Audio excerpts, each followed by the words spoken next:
Welcome back to the classroom.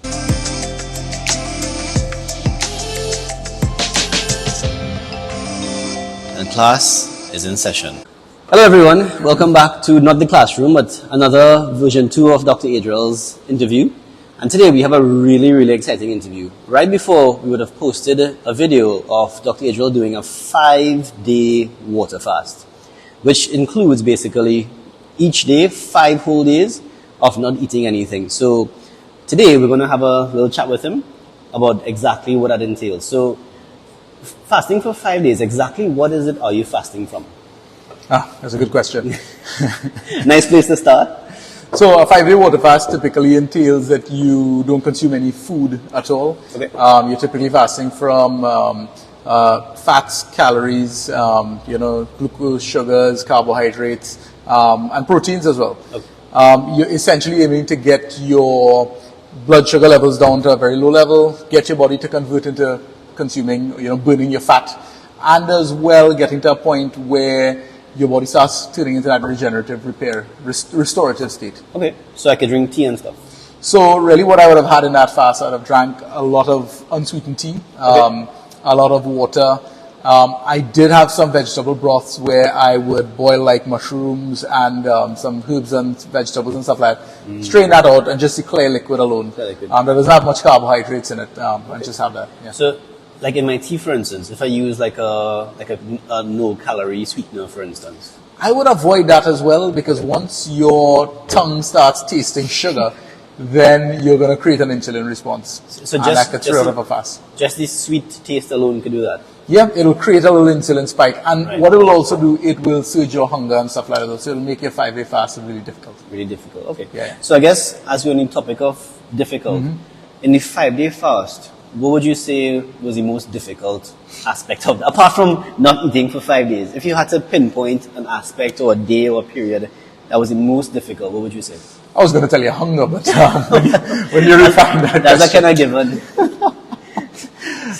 So the most difficult part of it, typically when you do a 5-day water fast, your first day, it's just really, craving food and sort of you're feeling like, oh God, I'm hungry, and you're instinctively, thinking of what you should and should not, what you should be eating or what you want to eat or what what you're reaching for. Pizza, donuts, ice cream. It's anything actually. You're just hungry, The second day and the third day typically are your lowest days, because your body is now burning through all of its glucose stores. So that's when your energy levels will drop really low. Okay. I've done these fasts before. This is not the third 5-day fast I've done. Right. Yes. So I'm getting into that period where I'm a seasoned 5-day faster now. Right. So your fourth and your fifth day is typically supposed to be your good days. Okay. Because you've turned into that fat metabolism and your body is burning fat at that point in time. So your energy levels start to come back up. In the videos you'll see I had a bit of a doozy on the 4th day. I think the 4th day was probably my worst day because I messed up. I was supposed to be hydrating myself, but on the 4th day, that was my first day back out to work. Right. And after the weekend, I kind of didn't drink enough water and enough unsweetened tea. And I sort of got dried out. I was having heart palpitations a little bit. I was feeling a little bit lightheaded and dizzy from standing or getting up from a lying-down position. So I sort of messed up there. But at around lunchtime, I just rehydrated back up. Lots of water, lots of unsweetened tea, was gulping down stuff. And by evening time, I started feeling fine. Okay. Yeah. Regarding the palpitations and dizziness, Dr. Adriel is a certified doctor, so we're comfortable with him doing that. But for you guys out there, if you're attempting this, please consult a physician. And if you experience any unsettledness or any sort of unpleasantness, please either pull the plug or see a physician, please. One of the things that I was interested in was it just water and tea alone you were hydrating on, or were there any electrolytes that you were using? So tea actually has electrolytes. I didn't actually use any electrolytes. Okay. If you make teas and vegetable broths, you will get electrolytes from that. Okay. So you typically No get salt or electrolytes. With the broths, I did put a little pinch of salt in there, but for the most part, no salt really. Okay. Yeah. And what would you say was the easiest part of your fast, or the part that you enjoyed the most, for instance? That's a good question. The part you enjoy the most actually comes afterwards if you get to eat. But really, the reason for doing this would have been what comes after. When you fast like this, you're putting your body into that regenerative state. There's a term called autophagy. And we're all aware of this in Ishtara, but for the audience out there, autophagy is where the body can actually start repairing and regenerating itself at a cellular level, where each cell starts breaking down broken, damaged parts of its cells. And even if there's any foreign matter in there, there's viral DNA or there's viral proteins that are left behind from viral infections. Sometimes these viral infections can leave behind certain things in the body that can take a while to clear. Also, can cells that are in the that are sort of heading in the direction of becoming cancerous, these cells can actually repair themselves and pull themselves back when you do this. So for me, it was the health benefits. It was building the resilience. It was trying to get myself back, reset my health and my well-being. And I do this every once in a while to do that. This being your third 5-day fast, would you say that it gets easier as you go along, or it was just as hard? I guess if I'm doing it in short successions, then yes, I guess it would become easier. But the first time I did this when I was about 19 years old, and I think that was probably the most difficult one, because as a 19-year-old, your body is still in that high metabolic state. You're growing, and I guess at that time, my body didn't take to it very well at all. As you get older and your metabolism slows down, fasting actually becomes easier. Yes. So, I guess that makes sense, yeah. So these last two fasts weren't as bad as that one. The previous one would have been in February of 2022. Right. So around 2 years ago. Right. And that I actually got through that pretty easily. And this one as well is just the electrolyte bungle, where that was the only. And I guess with a fast, you can expect these sort of things. Welcome to life. You're working, you're busy, that sort of thing happens. Yeah. And you're able to pull it back. Do you think, is there anyone that shouldn't fast like this? That's a good question.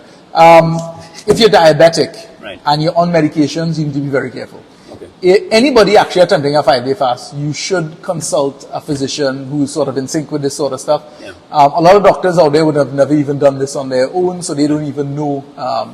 The general medical advice out there is you shouldn't be fasting at all. Wow. But all the studies show that this stuff is actually amazing. Yeah. It's a hack that we humans have to actually put our bodies back into a repair, regenerative state. And actually, when you think about it, the way humans have been on this planet for the last thousands of years, fasting is actually part of our existence in our lives. Yeah. Food is not something that was always readily available. Yeah. So human beings would have had fasted periods in their lives and fed periods in their lives. It's only in modern times, in the last 100, 200 years, we've had, such easy access to food. Yeah. We've had home refrigeration. Yeah. We have supermarkets now. You can just go and, pick up food. Before that, a couple hundred years ago, you had to fight for your food. Yeah. And sometimes you had and sometimes you didn't. So our bodies naturally sort of adapted to this, periods of no food and periods of food. And our body developed processes to do in those periods. Mm-hmm. So when we are eating or in that fed state, our bodies will be in that building and laying down foundation and laying down stuff that laying down fat, laying down bones and tissue and all these things, and you're growing. Right. When you are fasting, that's your body's time to start saying, okay, let's go in there and clean up what doesn't need to be here. All the garbage. So fasting has an amazing ability. Just at least my view on autophagy. It's for me. I literally call it, at the risk of sounding a bit dramatic, I call it the fountain of youth, because as you're cleaning up these old and broken down cells, if you do it regularly, whilst you're aging throughout your life, basically, you will age without the deterioration that's associated with aging. So you can age in good health. You're going to age much more gracefully, is what you're saying. Yeah. And so it pulls back the cancer cells. Which one is going to get infected first? The old and broken down cell or the new one? Yeah. Which one is going to turn into an Alzheimer's cell first? Autoimmune disease cell? It's to me at least, autophagy is almost anti anything bad. And to me, the fasting does that really, really well. Yep.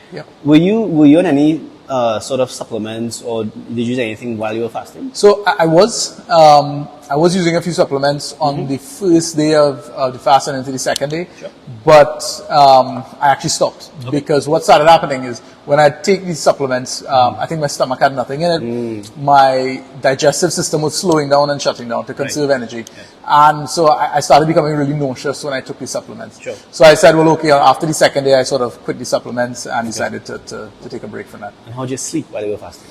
The first 2 days was actually amazing. On the last 2 days, on the fourth night and the fifth night, third and the fourth night, those nights were a bit restless. I had a lot of, weird and interesting dreams. I don't know what could account for that. Maybe that's the brain actually cleaning itself out and doing some, Yeah. So it's possible I would wake up about 2 or 3 in the morning and it'd take me about half an hour to get back to sleep. And I found I was a bit more agitated on those days and a little bit on edge. And again, it's because my body was transferring over to that burning fat rather than burning sugar. That's called ketosis. That's when you're heading into ketosis, yeah. So you want to talk a little bit about ketosis and the benefits of it? Yeah. So ketosis is where your body starts switching to fat metabolism and where you're burning fat rather than glucose. And what tends to happen there, it's the benefits of it is that these ketone bodies and short chain fatty acids that your body is going to produce to fuel itself actually are highly anti-inflammatory. Okay. They put the body into a really anti-inflammatory. So the benefits of this is patients who actually have autoimmune disease. Right. Okay. 5-day water fast, actually from all the case studies that have been done, Right. have actually been shown to be pretty amazing. It Right. reduces your need for medications.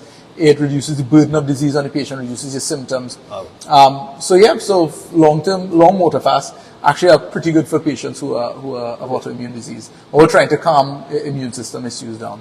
Also, in addition to that, ketosis, you're no longer you emptied out your glucose stores. So you actually put your liver into a pretty relaxed state. Right. And your liver is in that state where it can heal, repair, regenerate instead of having to process all this glucose and fats that you're pumping into your body all the time from eating. So those are more or less the benefits I was chasing after with ketosis. And I know you always hear about sugar being a source of fuel for the brain. How is ketone bodies as a source of fuel for the brain? It can be used, but your brain needs to adapt it. Right. So it does take some time. So your brain can use it. It's not as efficient as glucose, and the brain does prefer glucose. Right. But So any brain will fog? adapt. Any brain Oh fog? yeah, oh yeah. So a lot of brain fog. So second, third day, I had a lot of brain fog. You would be speaking and it would be taking these concepts. It'll take a little bit longer to come to your brain. Sure. Getting into intellectual conversations was very difficult. That's why we're having this after the fast. Yeah. If I tried to have this conversation during the fast, it would not work out well. Yeah. I'm sure in the videos you'll see that my brain was not. I think in the videos I referred to myself as we a few times. So yeah, that was my brain not functioning at its max capacity. Yeah. And what about, so you're not having any sugar, carbohydrates at all. You want to talk to us about the process called gluconeogenesis? So gluconeogenesis is where your body starts creating sugars. Right. So you have the ability to do that. Yeah, your body can actually make sugars. And typically what happens, in about a day to 2 days is where your body would typically exhaust. Typically about a day and a half for most people. Your body would exhaust all its sugar stores. But there's this neat little trick your body can use gluconeogenesis, and your body can create glucose from free amino acids. Your body can actually even break down protein and turn that into sugars as well. Typically on a water fast like this for 5 days, your body's not going to break down a lot of protein. No. It'll just search for free amino acids that it can get. Right. There have actually been a few studies done, and they found that 5-day water fasting is muscle sparing. Okay. If you go prolonged, like beyond 5 to 7 days, then you'll find your body will start breaking down muscle, and you'll start losing muscle mass, which we don't recommend at all. And so anyone who says that their sugar drops without eating, I think they probably could do some work with their sugar metabolism if that's the case. Yeah, if that's happening to you and you're feeling very weak and you're feeling very dizzy and you've just gone a little while, it means that your sugar metabolism, your body's ability to effectively use other sources of energy besides sugar is not functioning properly. Yeah. And if you've trained your body and you've gotten into that, what I call metabolic flexibility, where your body can choose different sources of energy. So you can burn fat, you can burn, sugars, you can burn gluconeogenesis. You can turn on gluconeogenesis and make sugars. Yes. Then your body can handle, periods without food much, much better. And that helps quite a bit because there's a little health trick to that. Typically, people will eat the worst things when they are stuck outside or caught somewhere where they don't have access to healthy options. Right. And they're so hungry that they reach for the worst things that they can find. Right. So if you're practicing fasting, you're going to develop that mental resilience and your body is going to learn that metabolic flexibility. So when you're outside and I'm not supposed to be eating those doubles and that ice cream and that cake, but that's the only thing available, you're going to be able to resist reaching for that, because you could say, my body could pull other, and has gotten accustomed at pulling other sources of energy. So we're going to expect Dr. Adriel patients to be on the outside now. So I look forward to that. So that's pretty cool. And so one of the other big questions I want to ask is, would you do it again? Yes. So I plan to do this I had planned to do this every year, but of course that doesn't always, life gets in the way, things don't work out the way. So I'm trying to keep this on a schedule of doing this a year to every 2 years, because it's been 2 years since the last one. Right. In addition to that, I do a 1-day, 24-hour fast on most days. On most weeks. So maybe all the glucose hasn't refueled my brain yet, because I only just started eating today. Right. So on a Friday, I typically do a 24-hour fast. Okay, right. Actually, it's a little bit more than 24 hours, because I'll go to bed and wake up the next morning and eat. Yes. So I'll start fasting on Friday, and then my next meal will be Saturday morning. That's a system created by your dad, Dr. Harry. Yeah. So 1 and 2 day fasting during the week is actually pretty amazing, and it's something that everybody can look into, and it helps reverse chronic disease. The 16 to 18 that you hear floating around a lot, that's okay to start off with. There are some benefits you'll gain from doing that. But the real magic is when you start to get into 24 hours plus. Yeah. I think we're working on getting Dr. Harry on the show, and so when he comes, we'll hear his take on the 24-hour fasting. Yeah. So before we leave, any advice to Joe public about fasting? Any pitfalls, do's, don'ts, that sort of thing before we wrap up?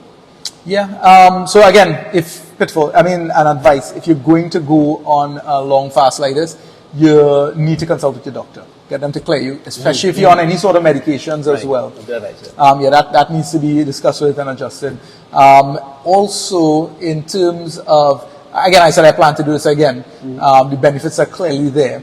And again, repair, restorative, regenerative, all those things are what is going to help you to get a better state of health. It can also help to improve that metabolic flexibility we talked about. So it's going to make you avoid the bad things even better. Right. Anything else we could discuss? I think that about sums it up. Sure. And adjust your autophagy and aging gracefully. That's a big thing. Now, any important, I can't believe I forgot to ask this question. Any weight loss? Yeah. So in my videos, you'll see that as well. I lost about 11.5 pounds during this time. Wow. Now, here's the thing though. Most of that is actually water weight. Right, yeah. When your body is burning up all that glucose and sugars actually help to keep water into your tissues and into your blood. Yeah. And once you get rid of all that glucose, there's not a lot of much there to hold that water in. So your body actually sheds a lot of water and fluids. Right. About 2 to 3 pounds of that would be fat weight loss, because your body does burn fat during that period of time. Yeah. And the majority of it would be water weight. So is that why it's extra important for you to stay hydrated? Oh yeah, very, very important to stay hydrated. You can get dehydrated very quickly when you're doing a water fast. Okay. Well, great. Thanks so much for sharing your experience. Yep. And any questions and comments, guys? One thing I forgot to mention, just quickly, when there's another thing that you need to be cautious of, is that when you're starting back to eat, you can't just go eating any and everything. Yeah. Your body has switched off its digestive system. So you need to take your time to get your body reaccustomed. Last night, I had the vegetable broth with some vegetables. I really cooked the vegetables until they were very, very, very soft. So I had that last night with the vegetables in the broth. Sort of wake up my digestive system. I took some digestive enzymes as well. Right. And this morning, I had some yogurt, I had quite a bit of fruit. I overate a bit this morning. That tends to happen when you're fasting, and the most that you'll result in that is just a little bit of stomach discomfort and stuff like that. But for the most part, it tends to be okay. Okay. What do you plan for your next meal? Next meal, so I already had lunch. I had a little bit of sourdough bread and cheese, and I had quite a bit of fruit. I had some pawpaw and some other things. So this evening, I'll probably have some vegetables, some eggs. I'll probably have that same noodle soup, because I'm actually addicted to it now. That vegetable broth soup, and I'll add some noodles into it. This time to add a bit more carbohydrates, and I'll probably crack an egg in there as well, put a bit of bone broth in there to add some protein. There'll be some fats in there, there'll be vegetables. That'll be a whole meal. Okay, so basically like a 24-hour sort of reintroduction of food to your gut. Yeah. Okay, so that's a good point. So clearly his brain working good, because that was a good point he raised. So any other questions or comments, guys, please shoot us a comment down below. And thanks so much for stopping by. Yeah. Thanks a lot. All the best, guys. See you in the next class. Take care.